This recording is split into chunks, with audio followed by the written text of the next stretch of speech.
Hello students, कैसे हैं आप सब लोग। आई होप आप लोग अच्छे होंगे और अच्छे से पढ़ाई कर रहे हैं। और एसर्शन रीजनिंग, आपको पता है कि हमारे पेपर में जो टर्म 1 है और आपके स्कूल टेस्ट भी आ रहे हैं सितंबर में, एसर्शन रीजनिंग आएगा। और इसका क्वेश्चन करना कुछ बच्चों को बहुत टफ लगेगा, किसी ने देखा ही नहीं होगा। और मैं आपको ऐसी ट्रिक बताऊंगा कि आप सब लोग सही कर ले जाओगे। और इतनी अच्छी ट्रिक है ना कि आपको मजा आ जाएगा। आप कहोगे यार सर इतना आसान कर दिया, नहीं तो बहुत टफ लग रहा था एसर्शन रीजनिंग करना। और ये आप वीडियो देखने के बाद क्लियर हो जाएगा। और एक चीज मैं हमेशा की तरह आपसे एक बात बोलना चाहूंगा कि आप हर वीडियो को इतना प्यार दे रहे हो, उसके लिए तहे दिल से शुक्रिया। लास्ट टाइम मैंने जो जो आपसे बोला कमेंट करने के लिए, सब बच्चों ने बहुत ज्यादा कमेंट करे। मैंने आपसे बोला हमें 100 में 100 फोड़ना है, आपने कमेंट करा 100 में 100 फोड़ना है। तो यार जिस तरीके से जो जो आप मैं बोल रहा हूँ आप लोग कर रहे हैं, और मैं अप्रिशिएट करता हूँ आपका भी वर्क। आप लोग जो कमेंट करते हो, प्यार करते हो। और हेटर्स तो होते ही नहीं है, मतलब बड़ा अच्छा लगता है कि यार चलो मतलब जो काम हो रहा है वो अच्छा काम हो रहा है आपके लिए, और आप लोग अच्छे से बस अब समझ रहे हो बात को। फोड़ना है मतलब फोड़ना है, ठीक है। चलिए फिलहाल हम बात करते हैं एसर्शन रीजन के जो क्वेश्चन होते हैं। जिन बच्चों को नहीं पता हो तो मैं बता दूं, एसर्शन रीजन इस टाइप के 4 ऑप्शंस होते हैं। देखो, जो नॉर्मली एमसीक्यू क्वेश्चंस होते हैं उनमें क्या होता है, क्वेश्चन होता है 4 ऑप्शन होते हैं, ठीक है। मतलब 12, 10, 6 और जो भी है उसका करेक्ट आंसर कर देना होता है। एसर्शन रीजन में क्या होता है, आपको इस तरीके के कुछ स्टेटमेंट दिए होंगे एसर्शन में और रीजन में, और ऑप्शन यही रहते हैं ए बी सी डी, और फिर आपको ए बी सी डी पे क्लिक करना होता है। ऑप्शन इस तरीके से कुछ होते हैं, both assertion and reason are correct, reason is the correct explanation of assertion। Second होता है both assertion reason are correct but reason is not correct explanation of assertion। assertion is correct, reason is incorrect, assertion is incorrect, reason is correct. 4 type के option है। ये कह सकते हैं कि हमारे पास 2 स्टेटमेंट है। मैं थोड़ा सा समझा देता हूँ जिन बच्चों को दिक्कत है। ये समझ लो हमारे पास एक assertion है और एक रीजन है। ये एक स्टेटमेंट 1 मान लो और ये एक स्टेटमेंट 2 मान लो। कहने का मतलब ऑप्शन से ये है कि अगर एसर्शन यानी कि स्टेटमेंट 1 और रीजन स्टेटमेंट 2 दोनों सही हैं तो इसका मतलब ए पार्ट होगा या बी पार्ट होगा, ठीक है। फिर तुम्हें इन दोनों में लिंक चेक करना पड़ेगा कि जो स्टेटमेंट 2 है क्या वो इस वाले का करेक्ट एक्सप्लेनेशन है। अगर है तो ए पार्ट, नहीं है तो बी पार्ट, ठीक है। ये चीज हो गई। दूसरा, अगर एसर्शन करेक्ट है यानी ये करेक्ट है और ये फॉल्स है तो सी पे लगाना है, और जस्ट इसका उल्टा हो कि ये फॉल्स हो और ये ट्रू हो तो डी पे लगाना है। चलिए ये तो बात समझ में आ गई कि हाँ क्या मीनिंग है। फिर से बता दूं, 2 स्टेटमेंट होते हैं एसर्शन रीजन में। आप ये सोचो 2 स्टेटमेंट होते हैं, अगर दोनों सही हैं तो ए पार्ट होगा या बी पार्ट होगा। अगर जो दूसरा स्टेटमेंट है पहले को सही एक्सप्लेन कर रहा है, ठीक है, अभी मैं समझाऊंगा एग्जाम्पल के थ्रू क्या मतलब है उसका, तो फिर ए पार्ट होगा। अगर एक्सप्लेन नहीं कर रहा तो बी पार्ट। और अगर ये पहला वाला ट्रू है दूसरा वाला फॉल्स है तो सी पार्ट, और फिर अगर पहला वाला फॉल्स है दूसरा वाला सही है तो डी पार्ट। इस तरीके से होता है, ये तो सबको पता है।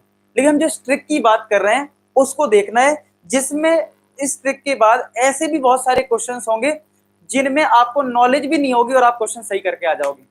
देखते हैं क्या है इसमें, ठीक है। तो देख लेते हैं जरा।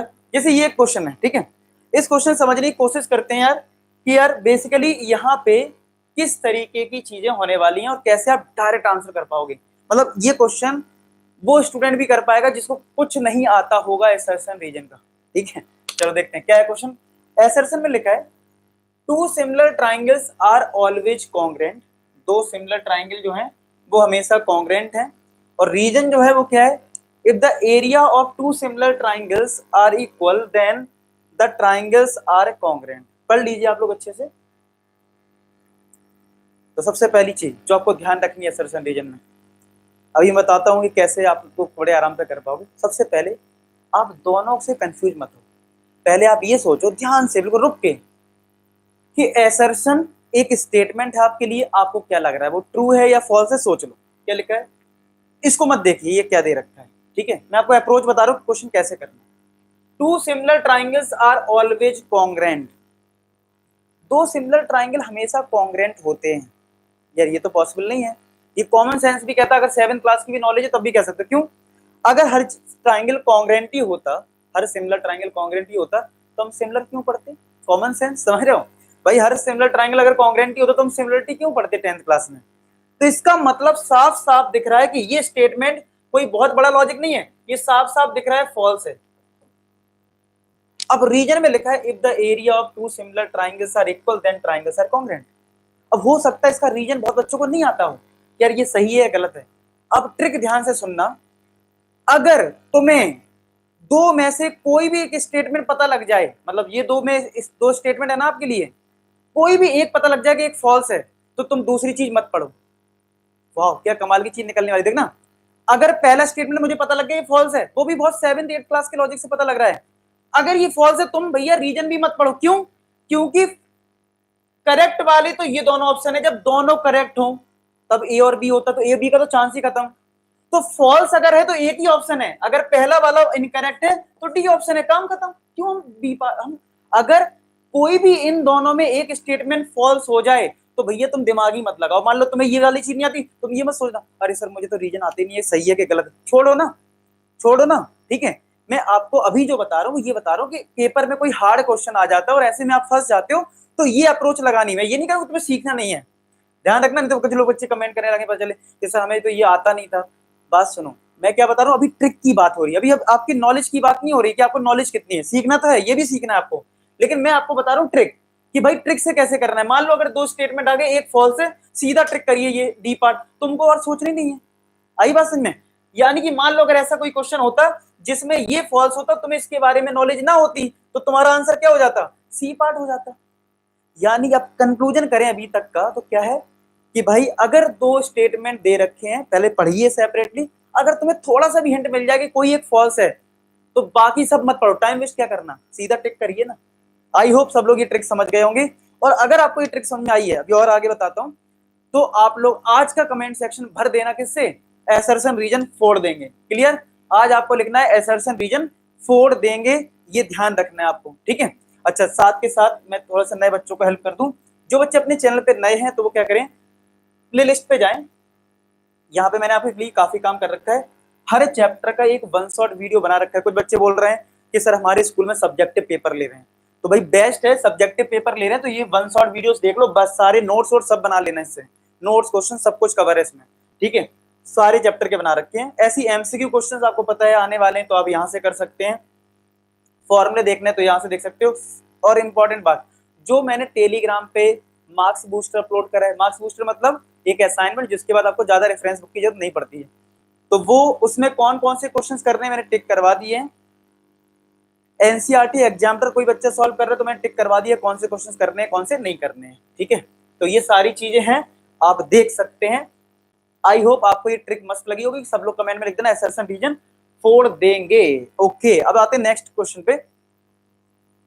नेक्स्ट हमारे पास है जैसे ये एसर्शन में लिखा है एक ट्राइंगल एबीसी है, एक आइसोसेलेस ट्राइंगल है, राइट एंगल है सी, सी पे राइट एंगल है। चलिए इसका फिगर बना लेते हैं। मैंने मतलब आप ये मत सोचो रीजन में क्या दे रखा है, पहले एसर्शन सॉल्व कर लो, अगर आपको कुछ सॉल्व करने वाला क्वेश्चन आता है। तो बोला सी पे राइट एंगल है, तो भैया ये इस तरीके से बनेगा। अगर ये आइसोसेलेस ट्राइंगल है तो सीधी सी बात है इसकी ये दोनों साइड इक्वल होंगी। भाई आइसोसेलेस का मतलब दो इक्वल साइड, और 90 के सामने हाइपोटेनियस होता है, हाइपोटेनियस तो सबसे बड़ी साइड होती है, तो ये तो किसी के इक्वल होगी नहीं, तो ये ऑटोमेटिक है यही दो इक्वल होंगे, ठीक है। और फिर प्रूव करना है कि जो ए बी स्क्वायर है तो वो 2ac स्क्वायर के इक्वल है। चलो चेक करते हैं, चेक करते हैं। चलिए इसमें अगर मैं पाइथागोरस लगाऊं तो ए बी स्क्वायर क्या लिखूंगा, ए बी स्क्वायर क्या लिखूंगा, A C square plus B C square, A C square plus B C square, और बी सी और ए सी इक्वल है तो बी सी की जगह ए सी पुट कर दो, तो क्या ये 2ac स्क्वायर हो गया, क्या ये 2ac स्क्वायर हो गया, बताइए। आई होप सबको समझ में आ गया होगा, ये आपका 2ac स्क्वायर हो गया है, ए बी स्क्वायर हो गया 2ac स्क्वायर के इक्वल। तो यानी ये स्टेटमेंट सही आ रहा है, ट्रू आ रहा है, बिल्कुल सही बात है। अब रीजन को समझते हैं। In a triangle right angle at B, अगर बी पे राइट एंगल है, मतलब इसमें बी में बोला गया है, बी में अगर right angle A B C में बी पे अगर राइट एंगल है तो बोला है ए सी स्क्वायर जो है वो A B square plus B C square होगा। तो सीधी सी बात है, अगर यहाँ पे 90 है तो 90 के सामने वाला हाइपोटेनियस होता है, तो अगर मैं पाइथागोरस लगाऊं तो A C square equal to A B square plus B C square आएगा, और यही लिखा हुआ है, इसका मतलब ये भी ट्रू है। अब अगर दोनों ट्रू हैं तो इसका मतलब आंसर ए पार्ट होगा या बी पार्ट होगा, ऐसे करना है, मतलब दो सेपरेट क्वेश्चन समझने हैं। क्या मानना है आपको? दो सेपरेट क्वेश्चन मानने के, हाँ ये दो सेपरेट क्वेश्चन है। अच्छा, इधर तक क्लियर हो गया। इसके बाद देखना क्या है आपको, वो मैं समझा देता हूं। आपको ये देखना है कि जो रीजन दे रखा है, क्या मैंने इसका यूज अपने क्वेश्चन में किया है, यानी स्टेटमेंट 1 में किया है क्या? तो आप पाओगे अच्छा यहां भी पाइथागोरस लगा था और यहां भी पाइथागोरस लगा था, यानी इस वाले लॉजिक का यूज हुआ है। तो इसका मतलब है ये करेक्ट एक्सप्लेनेशन है, यानी कि इसका आंसर जो है वो ए पार्ट है। क्या है? ए पार्ट। बात समझ आ गई? यानी क्या करना है आपको, दो सेपरेट लेवल पे क्वेश्चन सॉल्व कर देने, दोनों के आंसर चेक कर लो, दोनों ट्रू आ रहे हैं। फिर ये देख लो जो दूसरा वाला रीजन दे रखा है, क्या उसका यूज हमने किया है सेशन में? अगर किया है तो ठीक है। आई बात समझ में? तो इस तरीके से आपको करना है, बड़े आराम से आपका हो जाएगा ये क्वेश्चन सॉल्व। आई होप आपको ये चीज क्लियर हो गई होगी, बढ़िया से आपने कर दी होगी। ठीक है, तो बस मिलते हैं नेक्स्ट वीडियो में, तब तक अपना ख्याल रखें और ये चीज अच्छे समझें। हाँ, कमेंट जरूर कर देना। अच्छा हाँ, फिर भी किसी को डाउट रह जाता है, कुछ चीज पूछनी, वैसे डेली बच्चे इंस्टाग्राम पे मैसेज करें, आप भी इंस्टाग्राम पे मैसेज कर देना, लिंक डिस्क्रिप्शन में। साथ के साथ आज 3 बजे कोऑर्डिनेट ज्योमेट्री में मेंटी क्विज है, 3 बजे 3 PM पे, मैं लिख देता हूँ 3 PM पे मेंटी क्विज है आज।